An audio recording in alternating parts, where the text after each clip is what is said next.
Alléluia. Amen. Gloire à Jésus. Amen. Que le nom du Seigneur soit loué. Que le nom du Seigneur soit exalté.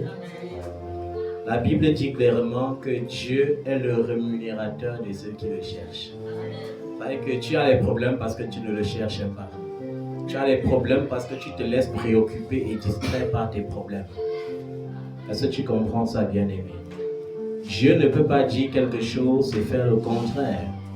Il a dit à David, poussé par l'Esprit, a dit, j'ai grandi, j'ai vieilli, et je n'ai jamais vu le juste chanceler, ni les enfants du juste mendier leur pain.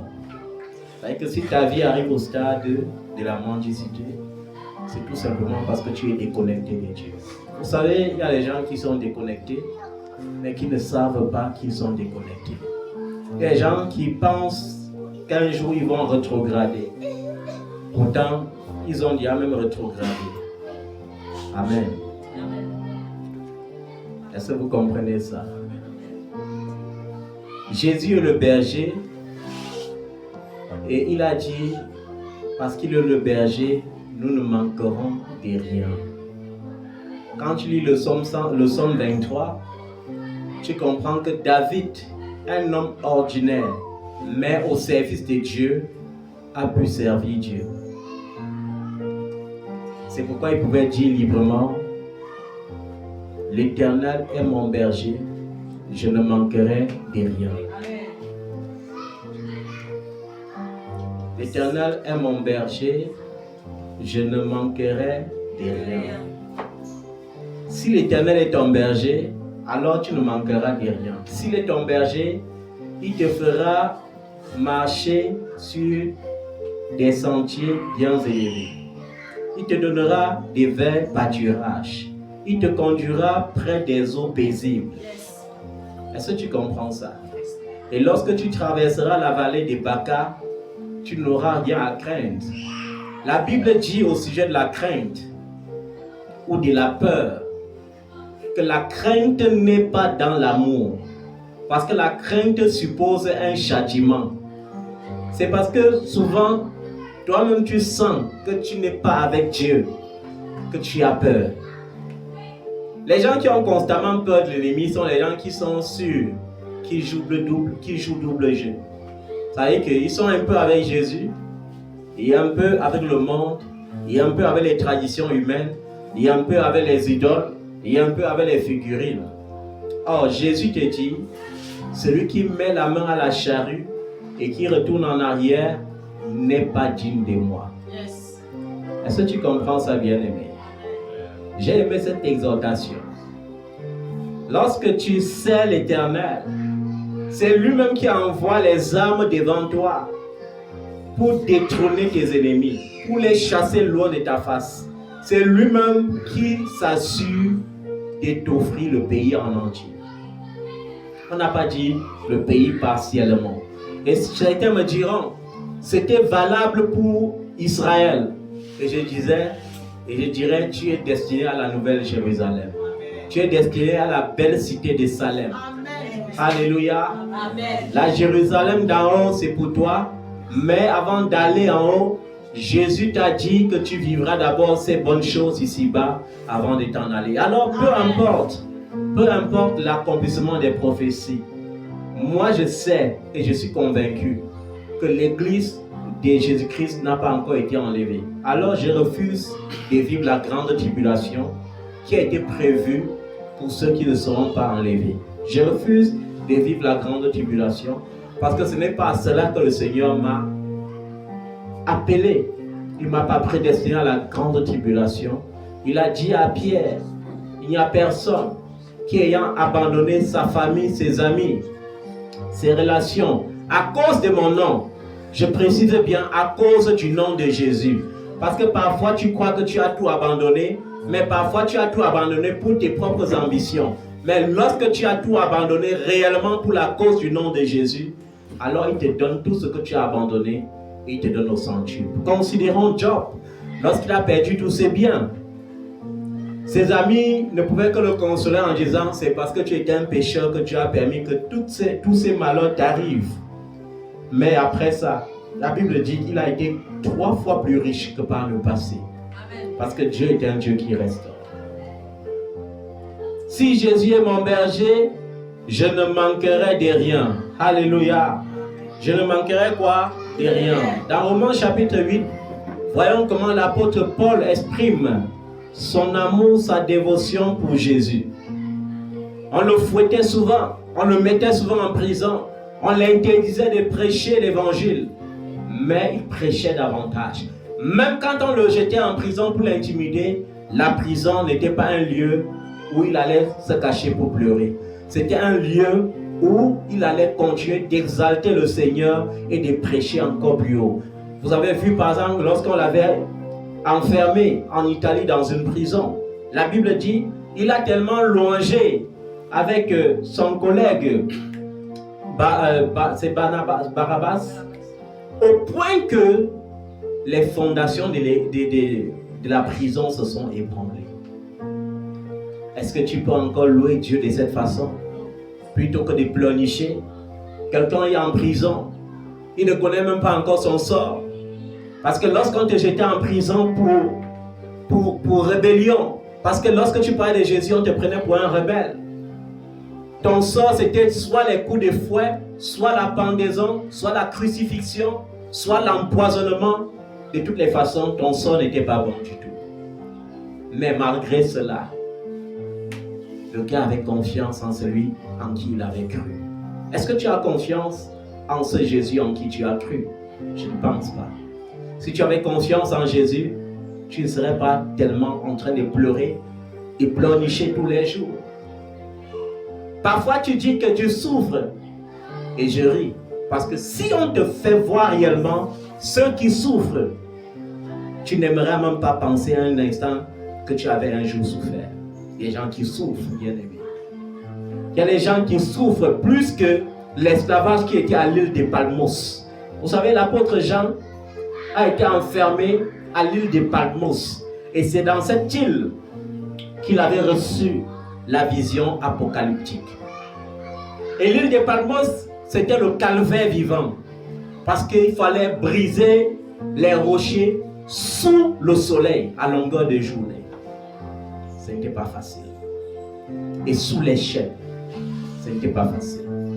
Mais le gars était dans l'atmosphère d'adoration. Parce que ce n'est que lorsque tu es dans l'atmosphère d'adoration, avec une âme paisible, que le Seigneur peut te montrer des grandes visions. Tu ne reçois pas les visions parce que tu te tourmentes pour t'enrichir. La Bible dit ne te tourmente pas pour t'enrichir. Alléluia. Tourmente-toi pour chercher la face de Dieu. La Bible dit si tu appliques ton cœur et ton intelligence à la crainte de l'Éternel, alors les richesses te poursuivront. C'est-à-dire que tu ne cherches plus l'argent, l'argent te poursuit. Tu ne cherches plus les relations te poursuivent. Tu ne cherches plus la gloire te poursuit. Mais si tu appliques ton cœur à rechercher ces choses, alors ces choses vont prendre des ailes. Est-ce que tu peux, comme l'apôtre Paul, à un moment donné dans ta vie, te prosterner devant le Seigneur et lui prouver ton amour en disant, que dirons-nous donc de plus? Si Dieu est pour nous, qui sera contre nous? Si Dieu est pour moi, parce que le plus important c'est que Dieu soit pour toi. Lorsqu'il y a le cachet de Dieu sur ta vie, tu deviens la propriété marquée par Dieu. Et si tu es la propriété marquée par Dieu, qui sera contre toi? Dis-moi. Un démon, la famine, la nudité, les épreuves de cette vie, les vents contraires? Non, je ne pense pas. Et la Bible, et l'apôtre Paul pouvait comprendre que devant Dieu, il n'y a pas d'acception de personne. C'est pourquoi il dit au verset 32, lui qui n'a pas épargné son propre fils. C'est-à-dire que dès que Jésus a dit, j'accepte le péché pour les sauver, il a dit que mon ami, tu vas aller à la croix. Il n'a pas regardé que tu es Dieu. Il a dit, ton égalité avec moi ne doit pas te sauver de cette coupe. Tu es sûr? C'est pourquoi à Gethsemane, Jésus a vu encore l'ampleur de la coupe. Il a compris pourquoi il a existé sur la terre. Il a commencé à dire, toutefois, ce que tu veux et non ce que je veux. Il a dit, est-ce nécessaire que ça se passe plutôt comme ça? Donc c'est seulement la coupe amère là qu'il faut boire pour redonner la vie, pour redonner l'autorité à l'homme, créé à notre image et à notre ressemblance. Si tel est le cas, j'accepte. Si tel est le cas, peu importe la douleur, Père, j'accepte. Me voici, comme j'avais dit, au temps d'Isaïe, dans les cieux. Envoie-moi pour faire ta volonté. Alléluia. Dieu n'a pas épargné son propre fils, mais il a donné pour nous tous.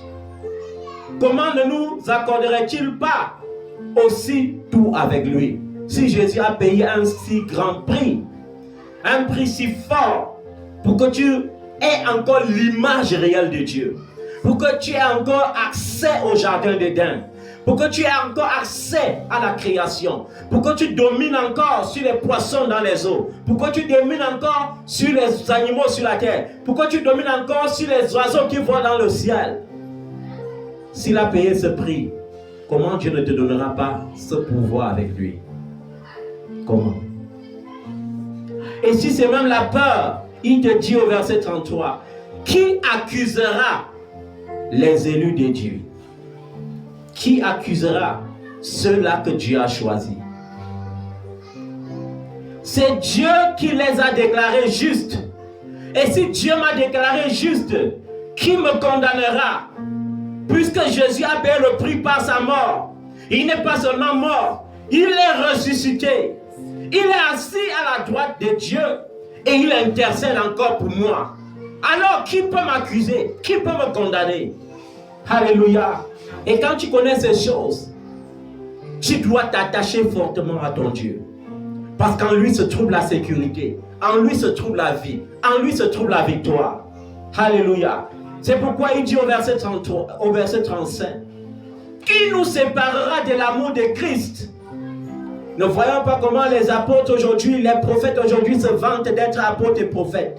Ce n'était pas comme ça au temps de Paul. Paul dit dans la douleur, il dit, je veux que vous soyez comme moi, acceptez les chaînes. Si tu pourrais comprendre la profondeur de ce que l'apôtre Paul appelle chaîne, c'est que tu dois être encouragé à servir le Seigneur. Parce que c'est quelqu'un qu'on mettait dans la douleur constante. Mais dans cette douleur, il prêchait davantage. Dans cette douleur, il accomplissait encore plus de miracles pour la gloire de Dieu. Au point que sa vie de communion avec Dieu lui a valu une grâce exceptionnelle. C'est pourquoi on pouvait venir toucher l'apôtre Paul avec les tissus, avec les bouts de tissus et voyager pour aller même dans d'autres continents guérir les malades avec. On ne dit pas vos sorcelleries et vos apprentis magie que vos prophètes prennent aujourd'hui pour venir vous vendre. Paul n'avait jamais vendu un mouchoir. Alléluia. Est-ce que vous comprenez ça? Vous savez que même pour le toucher avec le mouchoir, il fallait avoir la même révélation que la femme à la perte des sangs avait reçue pour aller toucher Jésus. Est-ce que tu comprends ça? Il fallait avoir cette révélation. Parce que sans la foi, il n'y a pas d'action possible.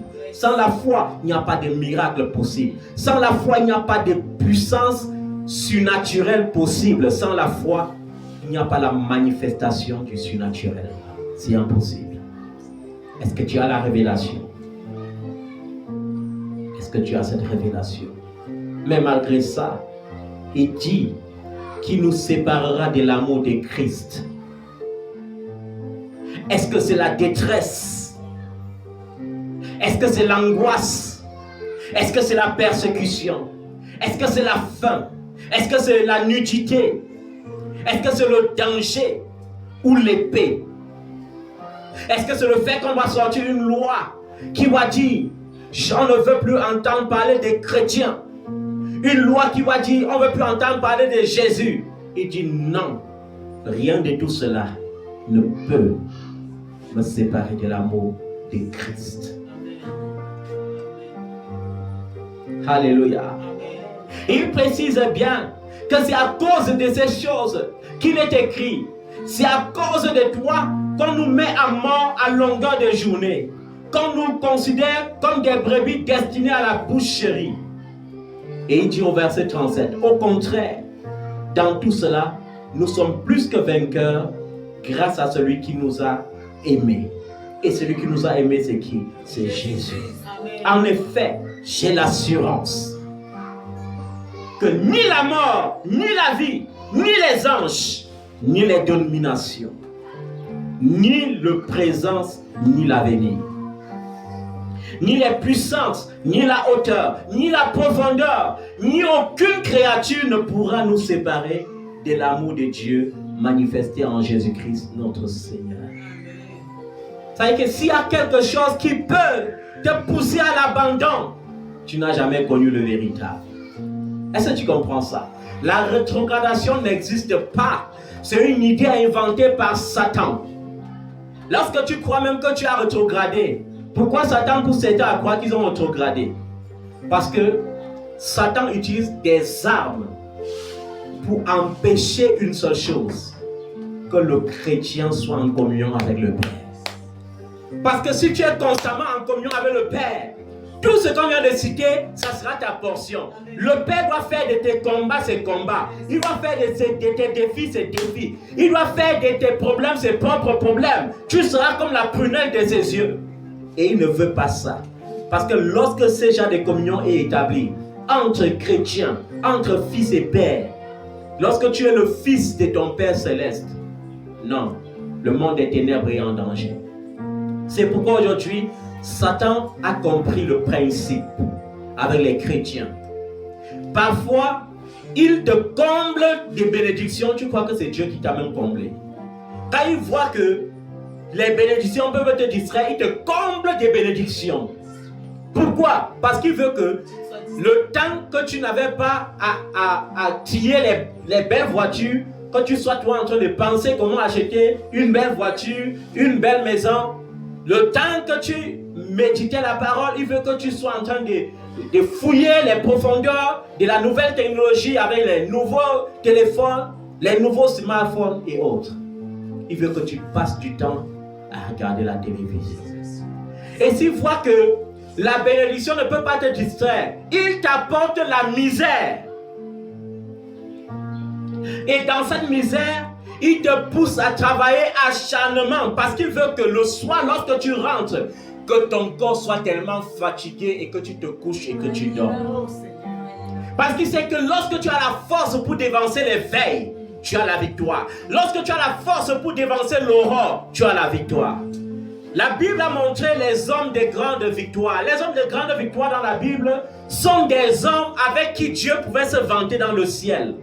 Et même ces hommes avaient parfois la possibilité de se vanter avec Dieu sur la terre. Lorsque tu lis certains psaumes, qu'est-ce que David dit? David dit, Père, fais de moi une colonne sculptée à tes yeux. C'est-à-dire que David pousse l'audace très loin. Il dit à Dieu que je veux que quand tu t'assois sur ton trône, que le premier banc, tu vois David. Deuxième banc, tu vois David. Troisième banc, tu vois David. Jusqu'au fond de la salle, tu vois seulement David. Pourquoi? Parce que je sais, Père, que je t'adore et que j'aime t'adorer.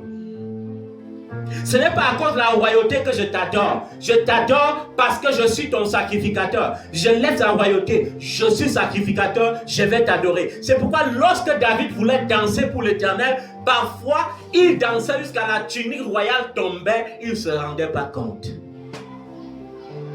Alléluia. Est-ce qu'il y a encore une génération d'adorateurs comme David?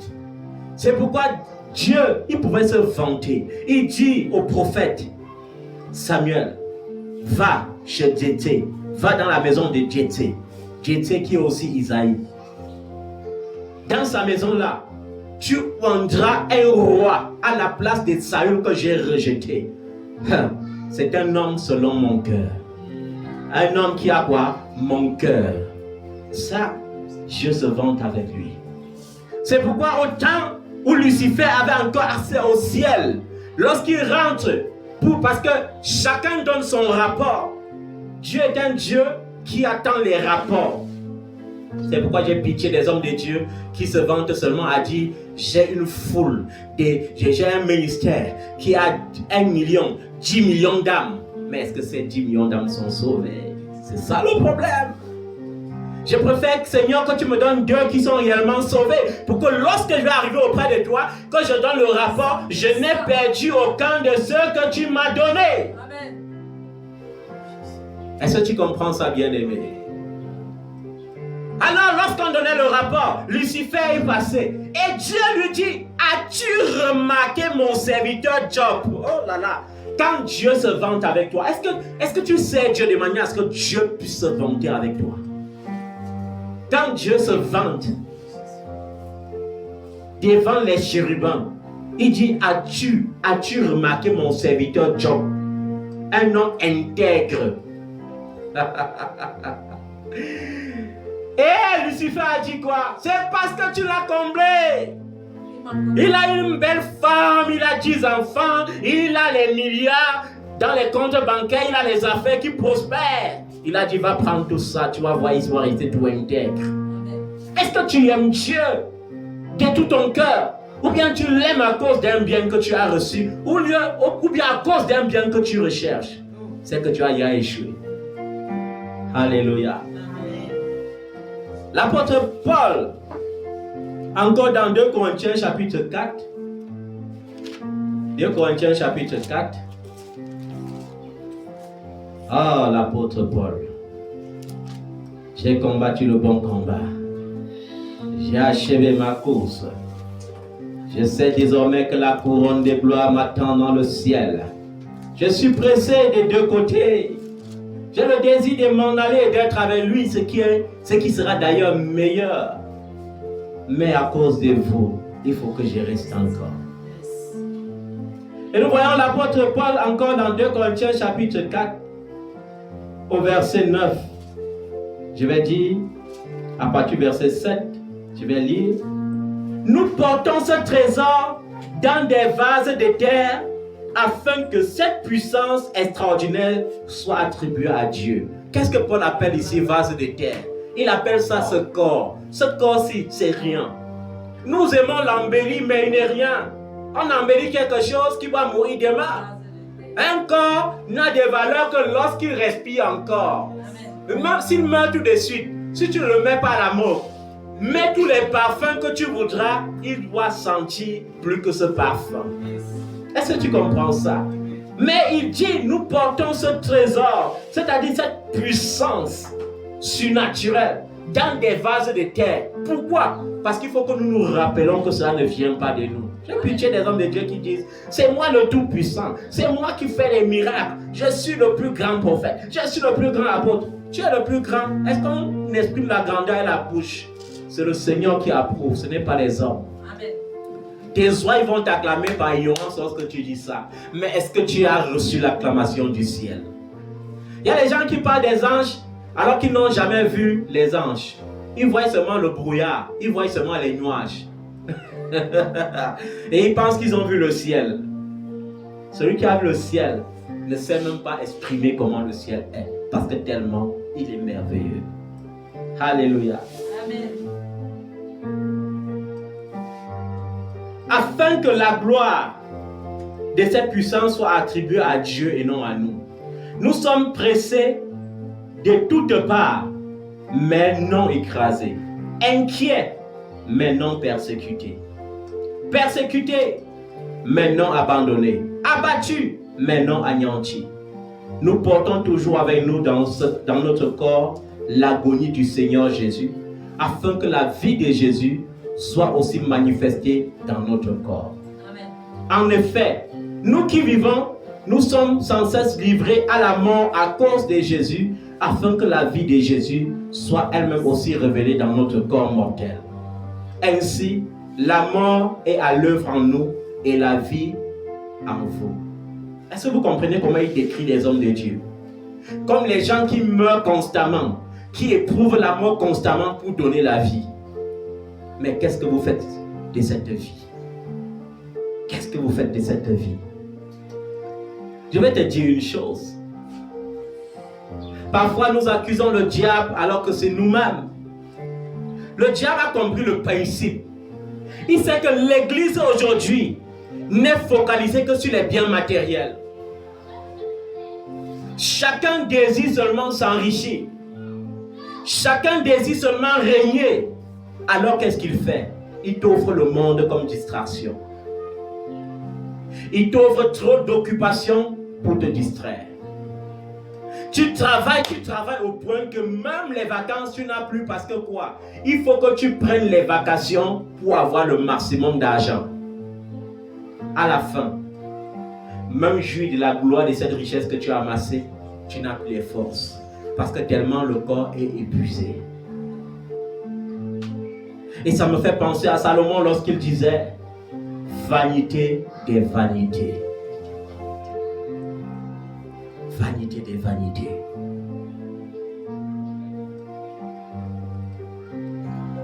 Le diable te donne la distraction. Il te dit télécharge la Bible dans ton téléphone.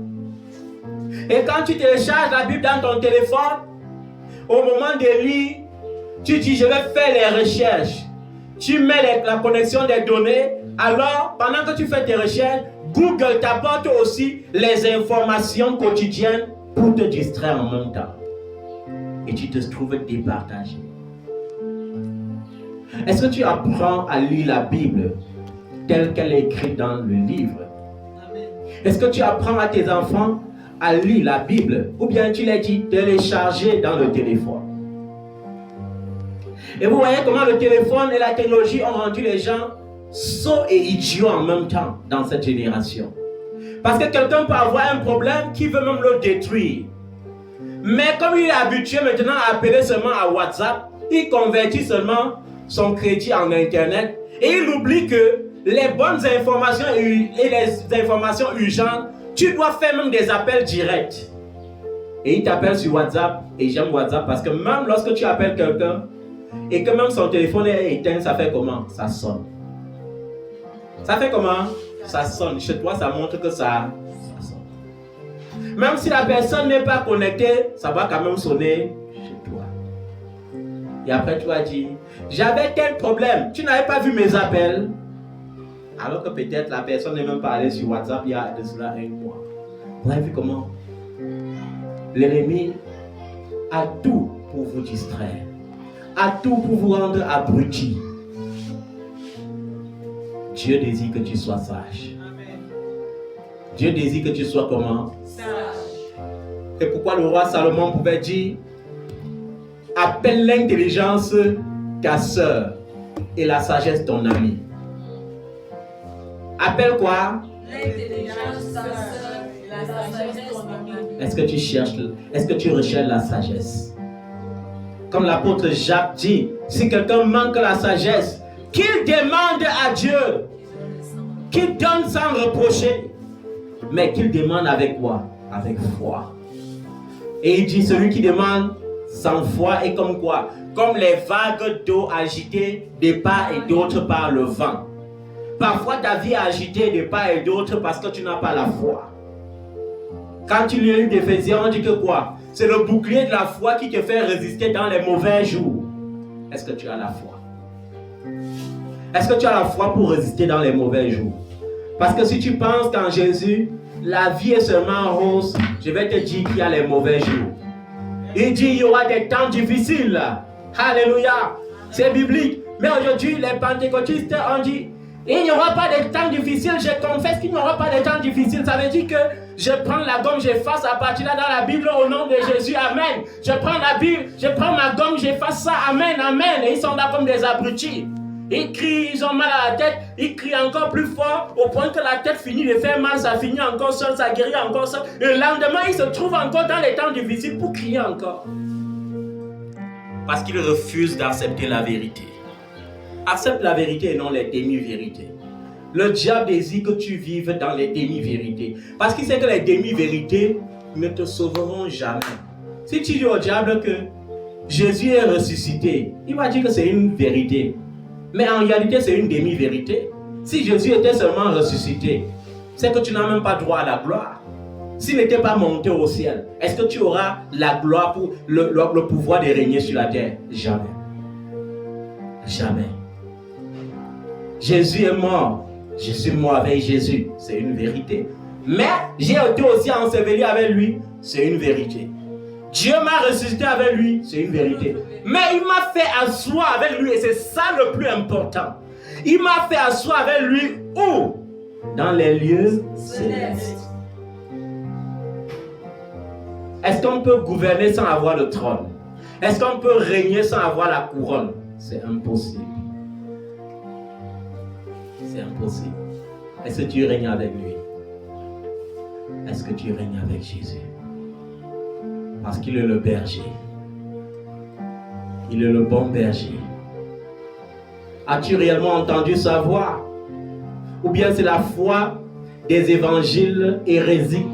Vous savez, il y a trop d'hérésies dehors maintenant.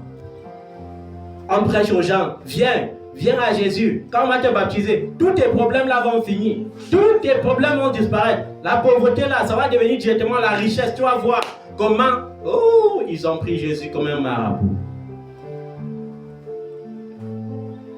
Lorsque tu as réellement cru, lorsque tu l'as réellement accepté, il faut prier qu'il t'accorde son esprit.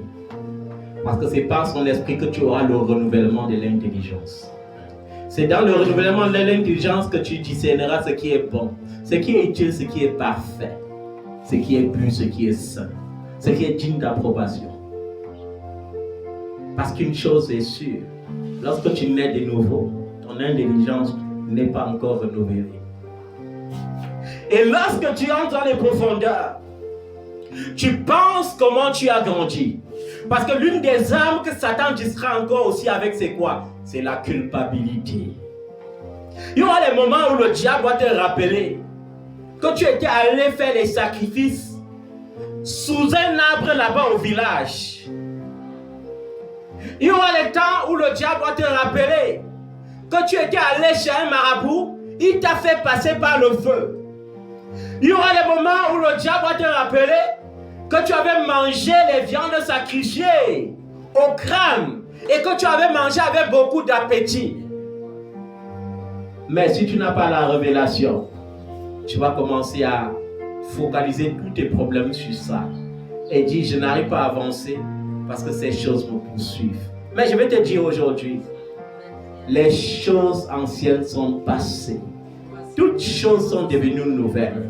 Et si tu n'as pas encore compris cela, tu dois comprendre qu'il a dit, il a effacé l'acte dont les ordonnances te condamnaient et qui criait et subsistait contre toi. Amen. Et comment l'a-t-il fait? En livrant publiquement Satan en spectacle et en triomphant de lui par la croix. Amen. Et lorsque tu crois qu'il a triomphé, alors tu triomphes de ces choses par la foi. Par la foi, tu te lèves et par la croix du Seigneur Jésus-Christ, tu triomphes de ces choses. Amen. Est-ce que tu peux te mettre sur tes pieds, bien-aimé? Amen. Est-ce que tu peux te mettre sur tes pieds? Et dis avec moi, toute loi dans les ordonnances me condamne pas des arbres verts dans mon village.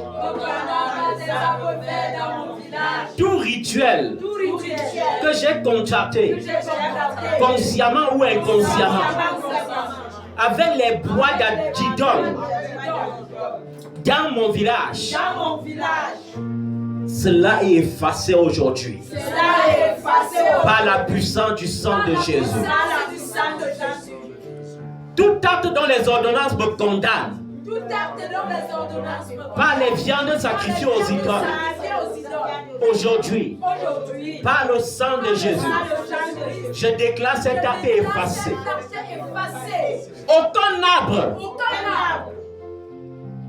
Aucun lieu sacré dans les villages n'a de pouvoir sur mes finances, n'a de pouvoir sur ma vie, n'a de pouvoir sur mes affaires. Il n'a aucun pouvoir sur mes enfants, sur ma postérité, sur tout ce que j'entreprends, sur mon mariage, sur mes relations. Au nom de Jésus, je relâche le sang de Jésus dans ma vie. Je relâche le sang de Jésus dans ma vie. Le sang de Jésus dans ma vie. Le sang de Jésus dans ma vie. Que tout décret, conscient ou inconscient, signé dans ma vie, soit consumé par le feu, soit détruit par le feu, soit détruit par le feu, soit détruit par le feu. Je déclare, le Seigneur l'a dit, toute arme forgée pour me nuire sera sans effet. S'il y a des armes forgées contre moi, les armes des figurines, les armes d'hôtels de sorcellerie, les armes d'hôtels d'incantation, les armes des hôtels familiers, ce soir, je relâche le feu et je déclare ces armes détruites par la puissance du sang de Jésus. S'il y a un homme quelque part qui joue le rôle de sacrificateur maléfique pour détruire ma vie, pour détruire mes projets, pour détruire mes affaires, pour détruire mes finances, aujourd'hui, je déclare le feu de la justice de Dieu descend dans sa vie. Le feu de la justice de Dieu ruine ses hôtels, ruine ses hôtels, ruine ses hôtels, ruine ses hôtels, au nom de Jésus. Si ce sont des hôtels qui te maintiennent dans le célibat, je déclare ces hôtels détruits au nom de Jésus. Si ce sont des hôtels qui te maintiennent dans la précarité, dans la misère, dans la stagnation, dans la souffrance, au nom de Jésus, je déclare ces hôtels détruits maintenant. Que ces hôtels soient ruinés et que ces hôtels soient maudits et ruinés. Au nom de Jésus. S'il y a ta photo quelque part, s'il y a une représentation de ta vie quelque part, une représentation qu'on utilise comme figurine pour t'envoûter, pour t'ensorceler, pour t'ensorceler, pour freiner ta vie, pour détruire ta réputation, pour te maintenir dans les dettes, pour te maintenir dans la stagnation. Je commande que le feu du ciel descend dans les hôtels maléfiques et détruise toute représentation de ta vie maintenant. Que ce soit ton nom, que ce soit ta chevelure, que ce soit ta sueur, que ce soit tes empreintes, que ce soit ta photo. Maintenant, par le nom de Jésus, je commande maintenant que le feu détruise cela. Amen, Seigneur. Parce que ce n'est pas la précarité que le Seigneur t'a appelé. Ce n'est pas la misère qu'il t'a appelé. Il a rassuré l'apôtre Paul. Et il a dit, il est le rémunérateur de ceux qui le cherchent. Alors, je crois fermement aux choses invisibles.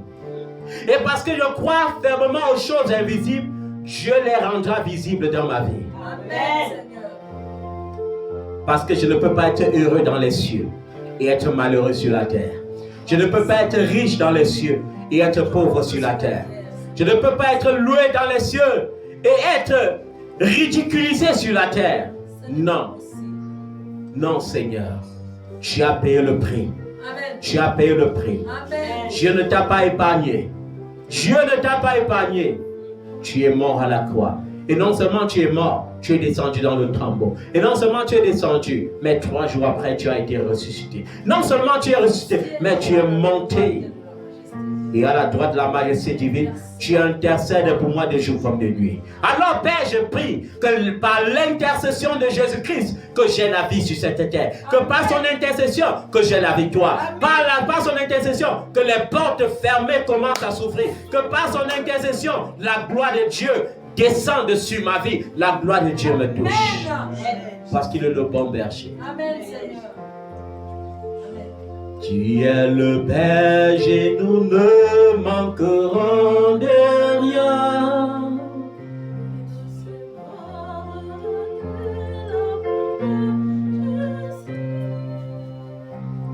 Qui nous séparera de l'amour de Jésus, qui remplissera les élus de Dieu.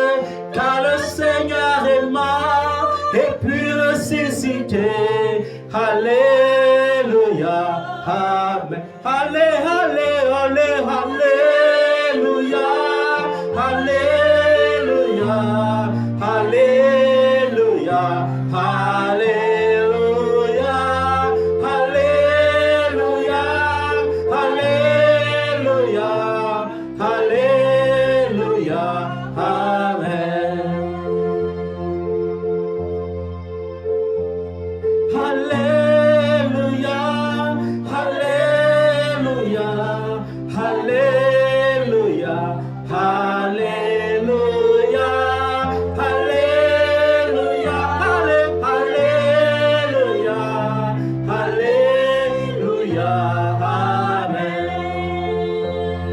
Car les cieux sont à toi, la tête au marchepied. Alléluia, Alléluia, Alléluia, Alléluia, Alléluia, Amen. Tu es le berger, nous ne manquerons de rien. Qui nous séparera de l'amour de Jésus? Qui nous séparera de l'amour de Jésus? Qui emplissera les cellules de Dieu? Car les cieux sont à toi, la tête au marchepied. Alléluia, Amen. Allez, allez, allez, Alléluia, Alléluia, Alléluia, Alléluia, Alléluia, Alléluia, Alléluia, Amen. Ni la mort, ni la maladie, ni la pauvreté, mon Dieu, car je t'aime à jamais, je t'aime de tout mon cœur. Alléluia, Amen. Je t'aime avec mes pensées, je t'aime avec mon corps, je t'aime avec mes actes et mes paroles. Tu es mon amour, mon seul vrai amour, mon Jésus est mon seul bien. Alléluia, Alléluia, Alléluia, Alléluia, Alléluia, Alléluia, Alléluia, Amen. Ni le rejet, ni la calomnie, ni la nudité et la faim, aucune de toutes ces choses ne pourront me séparer de mon Jésus que j'aime. Alléluia, Alléluia, Alléluia, Alléluia, Alléluia, Alléluia, Alléluia, Amen. Bien-aimé, les cieux sont à lui et la terre est son marchepied. Amen. Ne crois plus à ce mensonge qui dit que si tu ne te compromets pas, les autorités terrestres ne peuvent pas te valoriser. Non, parce que je sais qu'il est écrit que toute autorité est instituée de Dieu. Amen, Seigneur. Alléluia. Ne crois plus à ce mensonge qui te dit que si tu n'entres pas dans les loges, tu ne seras pas riche. Parce que ma Bible dit dans le livre des Âgés, à moi l'or, à moi l'argent, à moi les animaux des champs, dit l'Éternel des armées. Amen. Ne crois plus à ce mensonge qui dit que si tu ne te compromets pas, tu ne peux pas évoluer. Parce que mon Dieu m'a dit dans le livre d'Hétéronome 28 qu'il ordonnera à la bénédiction d'être avec moi. Amen. Et je serai béni dans les villes et dans les campagnes. Et je serai béni à mon départ et à mon arrivée. Amen.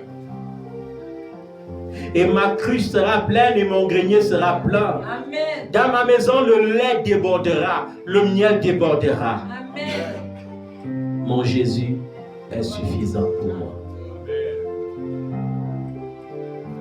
Mon Jésus, mon Jésus, mon Jésus, Je n'ai rien d'autre que toi, Seigneur. Mon Jésus, mon Jésus, mon Jésus, je n'ai rien d'autre que toi, Seigneur. Alléluia. Amen. Lorsque tu as Jésus, tu as tout. Amen. Lorsque tu as Jésus, tu as tout. Tu ne peux pas avoir quelqu'un qui a dit, car tout subsiste en moi. Alléluia. Amen. Tout a été créé par moi et pour moi. Amen. Tu ne peux pas l'appartenir et manquer de tout. C'est impossible. Il faut l'appartenir véritablement. Je n'ai pas dit qu'il faut appartenir à une religion. Je n'ai pas dit qu'il faut appartenir à un lieu de culte que les gens louent. J'ai dit qu'il faut appartenir à Jésus. Amen. Il faut appartenir à Jésus. L'église est son corps. Et tu n'es pas moins important pour l'édifice. Tu fais partie de l'édifice. Alors lève ta main vers le ciel. Dis avec moi, Seigneur Jésus, merci. Seigneur Jésus, merci. Parce que tu m'as sauvé. Parce que tu m'as sauvé. Parce que tu m'as béni. Parce que tu m'as béni. Parce que tu m'as délivré. Je te rends grâce, Seigneur. Tu as détruit mes craintes. Tu m'as rassuré. Alors je crois que je suis béni. Je crois que je suis sauvé. Je crois que Dieu a écrit mon nom dans le livre des vies. Je crois en la résurrection. Je crois en la vie éternelle. Merci Seigneur.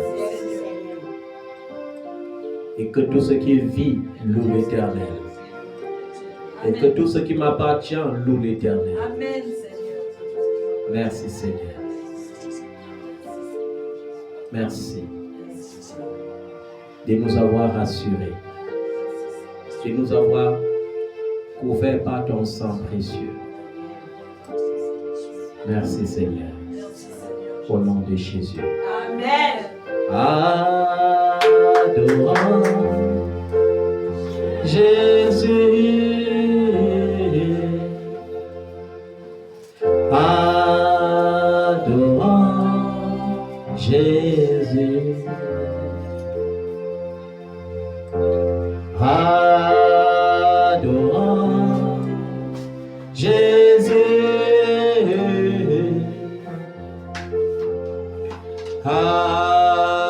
Adorant Jésus.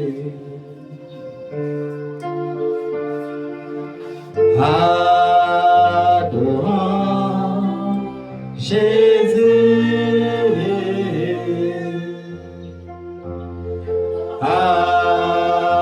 Adorant Jésus. Pour ton sacrifice à la croix, je veux te louer. Pour avoir donné ta vie pour moi, je veux t'adorer. Pour avoir souffert sur cette croix, je veux t'adorer. Adorant Jésus.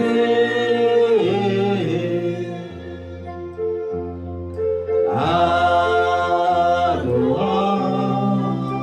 Jésus. Adorant Jésus.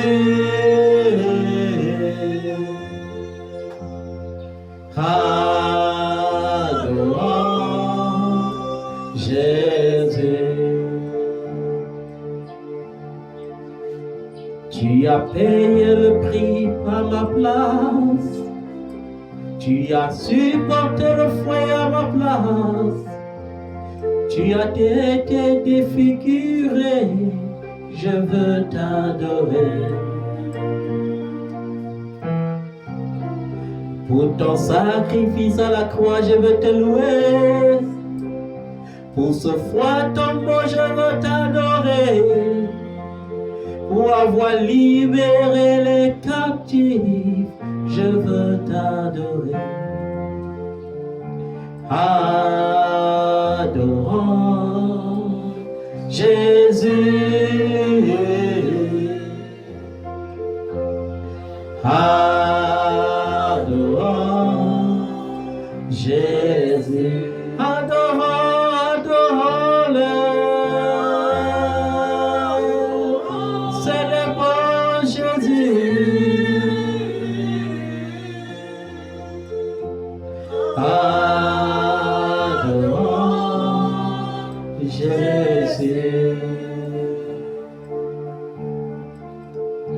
Pour m'enrichir, tu t'es appauvri. Pour me sauver, tu as accepté la crucifixion. Pour m'honorer, tu as accepté les injures. Je veux t'adorer. Tu as supporté les humiliations à ma place. Pour cela, Jésus, je veux t'adorer. Tu as pris pour moi cette coupe. Je veux t'adorer. Adorons Jésus.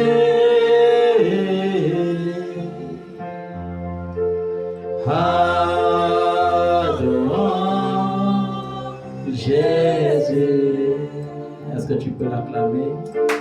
Pendant que tu l'acclames, qu'il te bénisse, qu'il t'honore, qu'il agrée tes offrandes, qu'il se souvienne de tes actions de grâce, qu'il se souvienne de tes louanges, qu'il se souvienne de tes actions de grâce, de ton sacrifice, et que tu ouvres les portes qui étaient encore fermées, qu'il te bénisse au-delà de tes attentes.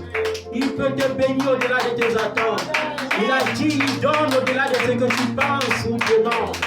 Que l'Éternel se souvienne de toi, qu'il règle ton cas, qu'il te couvre avec le sang de Jésus, qu'il couvre tes enfants avec le sang de Jésus, qu'il leur donne l'intelligence et la sagesse, qu'il les couronne de gloire et de joie.